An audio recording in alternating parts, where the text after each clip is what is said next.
In a striking shift, a growing number of Tesla owners are expressing buyer's remorse as they distance themselves from the electric vehicle brand amidst controversial actions and statements made by CEO Elon Musk. This phenomenon has emerged prominently in the aftermath of the 2024 U.S. elections, where Musk's political affiliations and his influence over the federal government have sparked backlash among a variety of consumers. Jennifer Trebb, a family therapist from Ohio, epitomizes this sentiment. Just 2 years after purchasing a Tesla Model Y, which she initially considered an environmentally friendly and trendy choice, Trebb opted to trade it in for a gasoline-powered Mercedes. Her decision was influenced by a dramatic incident in a supermarket parking lot where she was verbally assaulted due to her vehicle's association with Musk. "I came home and told my husband that's it. I'm done," Trebb recounted.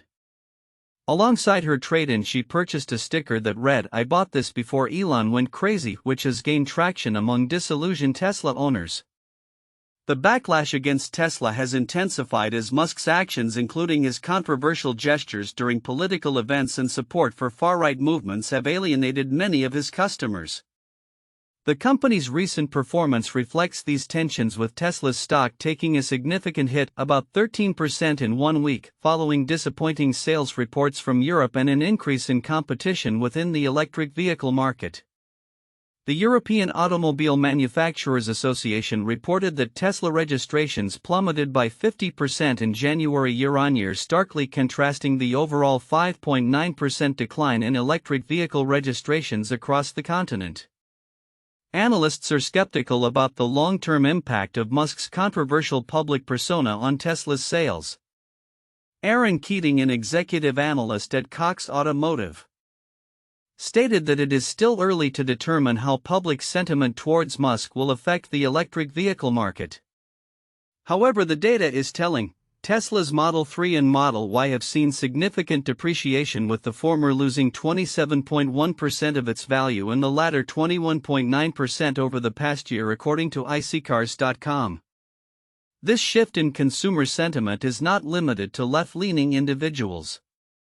Dr. Kumait Jaroj, a Republican from Massachusetts, has faced backlash for sporting a $113,000 gold Cybertruck, which he used to promote his medical practice.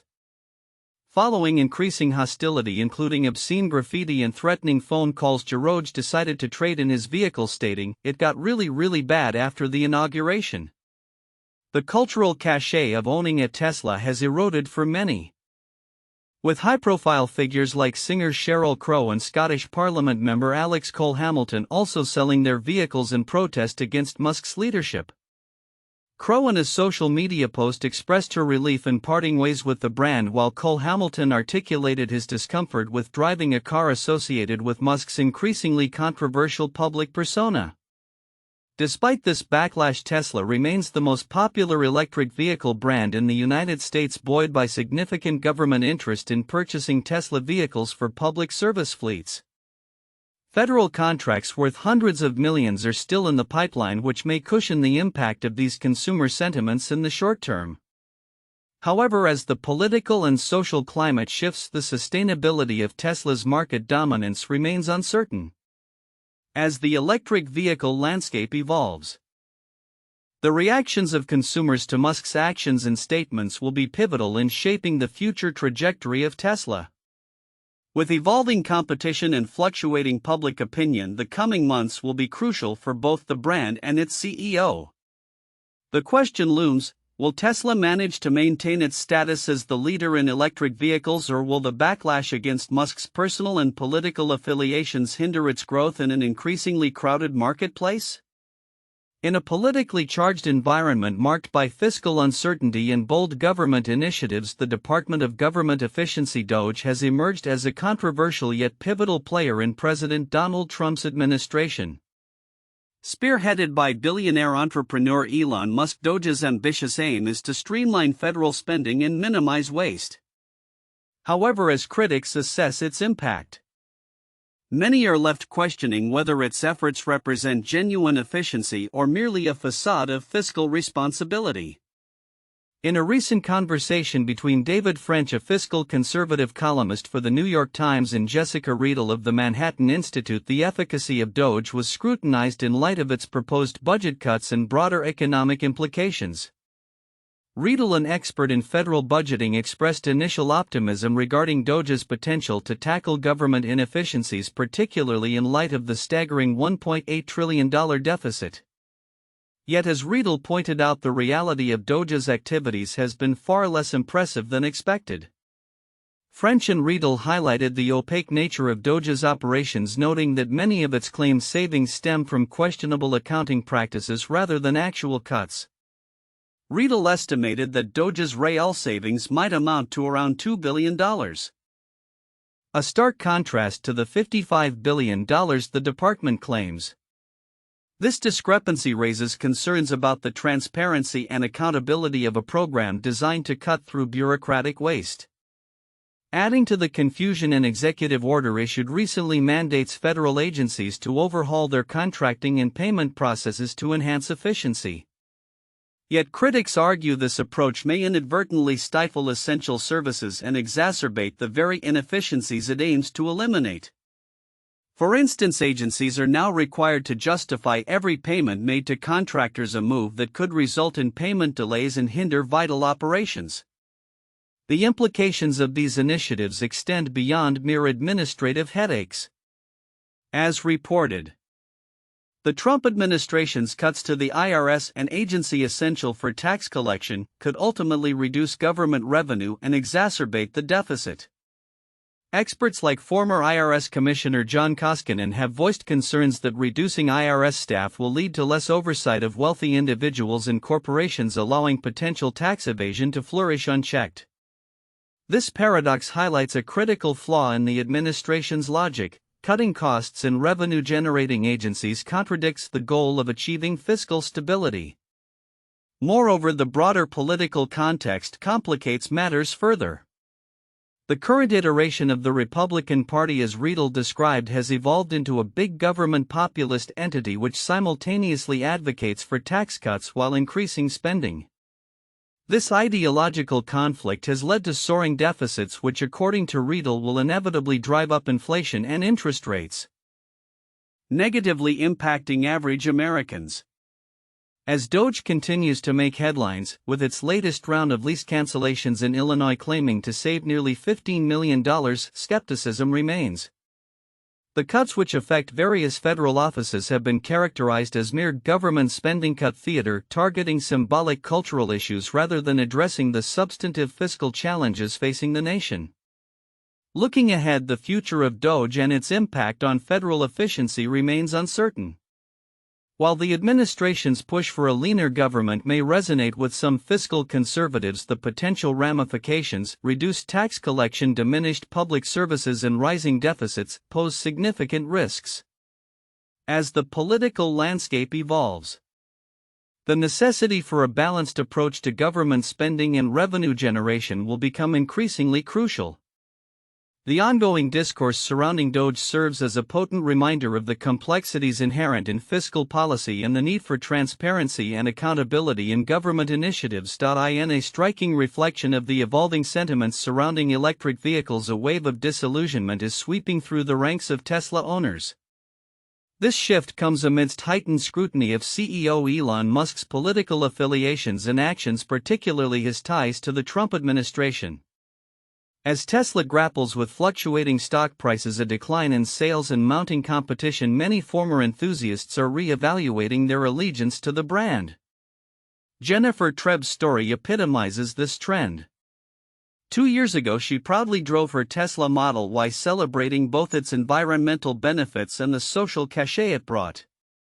Yet Trebb's enthusiasm has soured, leading her to trade in her electric vehicle for a gas-powered Mercedes. "I'm sort of embarrassed to be seen in that car now," Trebb lamented, citing a particularly jarring incident in a supermarket parking lot where she was insulted for her choice of vehicle. This sentiment is echoed by numerous other Tesla owners, including public figures like singer Sheryl Crow, who are distancing themselves from the brand due to Musk's controversial conduct. The backlash against Tesla is occurring during a tumultuous period for the company. Recent reports indicate a significant drop in sales, especially in Europe, where new registrations of Teslas plummeted by 50% in January compared to the previous year. This decline starkly contrasts the overall electric vehicle market, which saw a mere 5.9% dip in registrations during the same timeframe. Compounding these challenges, Tesla's stock recently fell by 13%, marking a substantial decrease in its market value, which has now dipped below the $1 trillion threshold.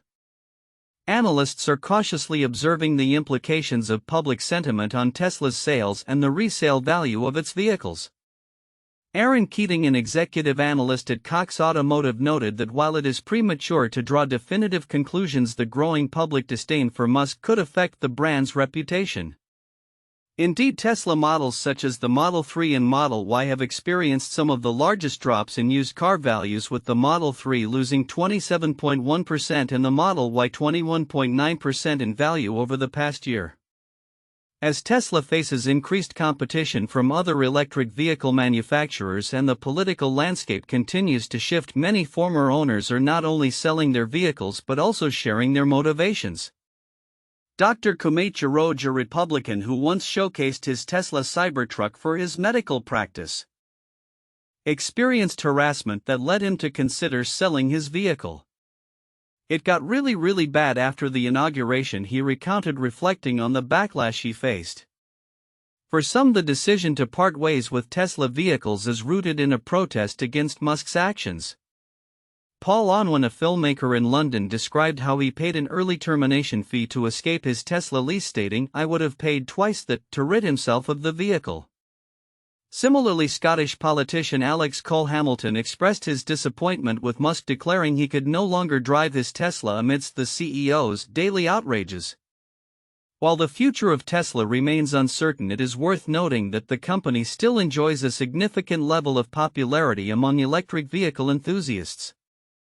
With ongoing interest from government agencies and public sector fleets, the market for Tesla vehicles is not collapsing.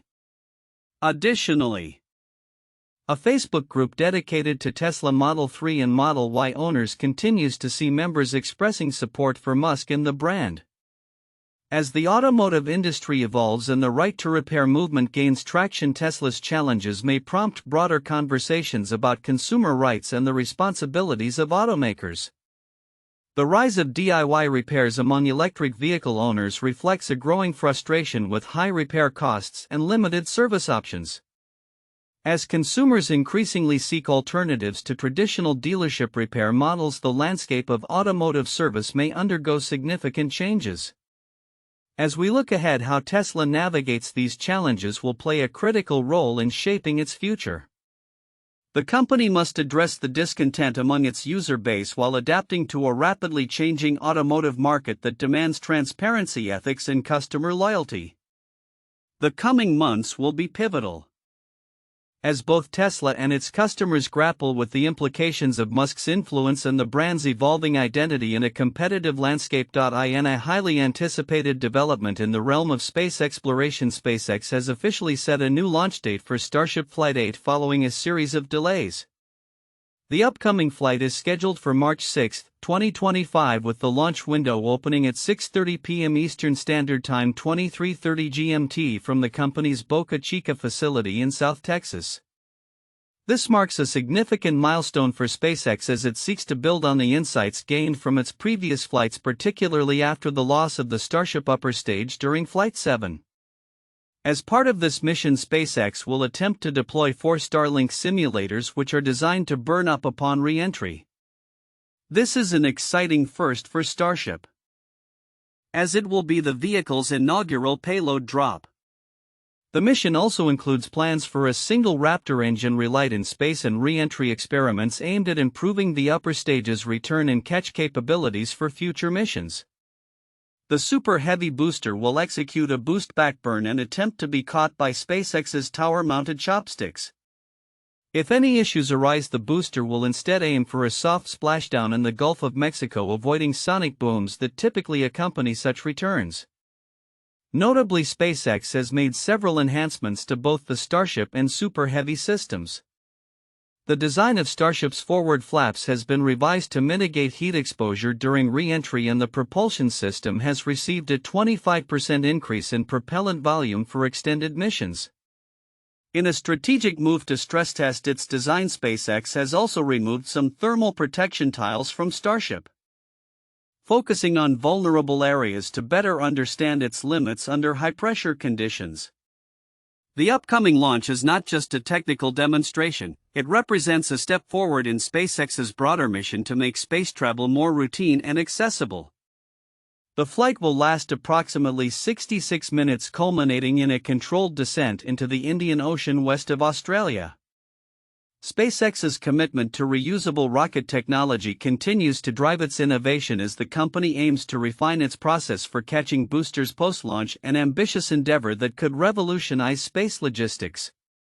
As excitement builds around the Starship Flight 8 launch, SpaceX invites the public to tune in to the live stream of the event, which will begin about 40 minutes before liftoff. The flight can be viewed through various platforms, including SpaceX's own channels. The event underscores the growing interest and involvement of the public in space exploration, as more individuals seek to witness these monumental moments in real time. Looking ahead, successful execution of Flight 8 could pave the way for future missions, including potential crewed flights and interplanetary travel, aligning with SpaceX's overarching goal of making life multiplanetary. With each flight, SpaceX not only pushes the boundaries of what is possible in aerospace technology but also inspires a new generation of space enthusiasts eager to participate in humanity's next great adventure beyond Earth. Elon Musk's social media platform X, formerly known as Twitter, has recently come under scrutiny for its controversial approach to regaining advertisers in a landscape filled with political implications. Following Musk's acquisition of the platform, a significant exodus of advertisers occurred, prompting a strategy shift under the leadership of CEO Linda Yaccarino. Reports suggest that Yaccarino has been pressuring major ad agencies, particularly the Interpublic Group IPG, to increase their clients' spending on X, invoking the specter of potential government interference as leverage. The implications of these actions raise serious questions about the intersection of corporate and political influence in the tech industry.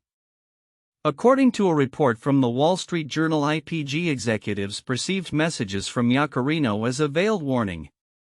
The timing is particularly sensitive as IPG is reportedly involved in discussions about a merger with Omnicom, which may come under regulatory scrutiny from the U.S. government.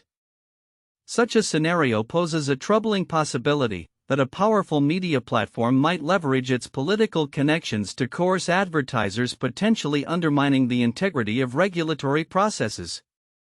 This situation is made even more complex by Musk's well-documented ties to former President Donald Trump, including substantial donations to Trump's campaign and ongoing public collaborations.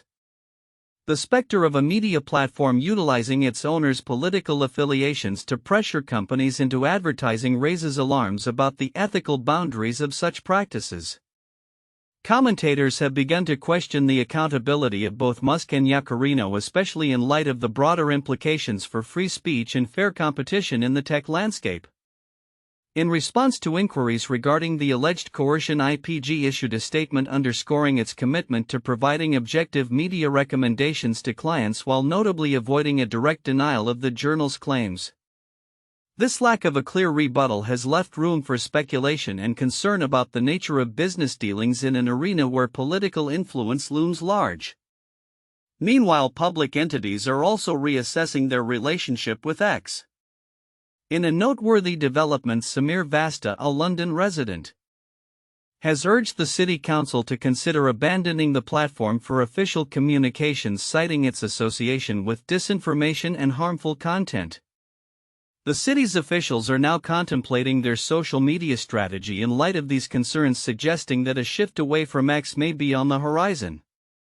This aligns with a broader trend, as other Canadian municipalities have already ceased using the platform for official communications. As these events unfold, they highlight the growing tension between social media platforms, advertisers, and political power dynamics. The potential for government reprisal against businesses that do not comply with the requests of powerful tech executives could mark a new chapter in the relationship between media and governance. The situation remains fluid, and as the political landscape shifts with the upcoming presidential elections, the implications for X and Musk's ongoing influence will surely continue to evolve. Looking ahead, the intersection of technology, advertising, and politics necessitates close scrutiny. As platforms like X grapple with the challenge of restoring advertiser confidence while managing public perceptions, the dialogue surrounding ethical business practices in the digital age will only intensify.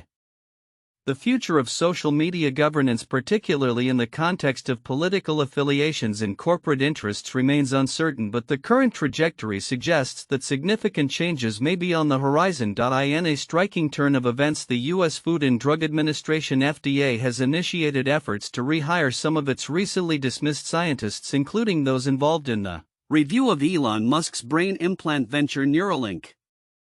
This unexpected move comes in the wake of significant staffing changes at the agency which were implemented under the Trump administration. Reports indicate that approximately 300 employees may be invited back, following a wave of firings that saw over 1,000 FDA staff members let go last week. Sources familiar with the situation revealed that many of the dismissed scientists, particularly those from the FDA's Center for Devices and Radiological Health, responsible for medical device evaluations, are being contacted about their potential return. Among the affected group are at least 20 employees from the Office of Neurological and Physical Medicine Devices, some of whom were directly involved in the assessment of Neuralink's applications.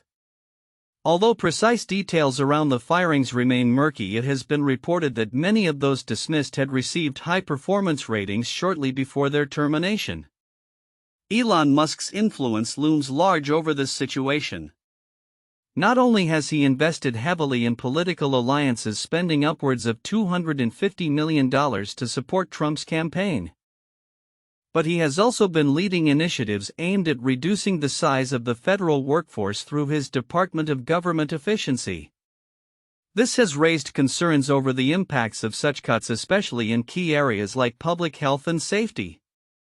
Scott Whitaker, CEO of the medical device industry group AdvaMed, emphasized the importance of having experienced professionals at the FDA, stating, "Bringing these specific experts back would help fulfill that mission," underscoring the critical nature of efficient FDA operations in advancing medical technologies that American patients rely on. While some of the scientists who received offers to return expressed hesitation about rejoining the agency, citing concerns over the stability and compensation in the current environment, others indicated a willingness to come back. One scientist reflecting on the situation noted that the Trump administration's approach seems to echo the move fast, break things ethos often associated with Silicon Valley, but questioned the feasibility of attracting talent without offering competitive compensation and job security. The FDA had previously denied Neuralink's request to initiate clinical trials, citing safety concerns. However, the agency later approved the trials, which are currently underway, indicating a complicated relationship between regulatory oversight and innovative technology. As the FDA grapples with its staffing challenges and the implications of recent political maneuvers, the future of biomedical innovation hangs in the balance. This rehire initiative, part of a larger pattern of reinstating personnel across various federal agencies, including those handling critical national security issues, raises questions about the underlying motivations and strategies of the current administration. With ongoing debates about the efficiency of government operations and the critical role of expert oversight in public health, the developments at the FDA are poised to have significant ramifications for both regulatory practices and the broader medical landscape. As the situation unfolds, stakeholders from both the public and private sectors will be watching closely to see how these staffing changes influence the FDA's approach to emerging technologies like Neuralink and what this might mean for the future of medical device regulation in the United States. The next steps will be crucial not only for the agency's operational integrity but also for the innovative potential of companies at the forefront of medical technology.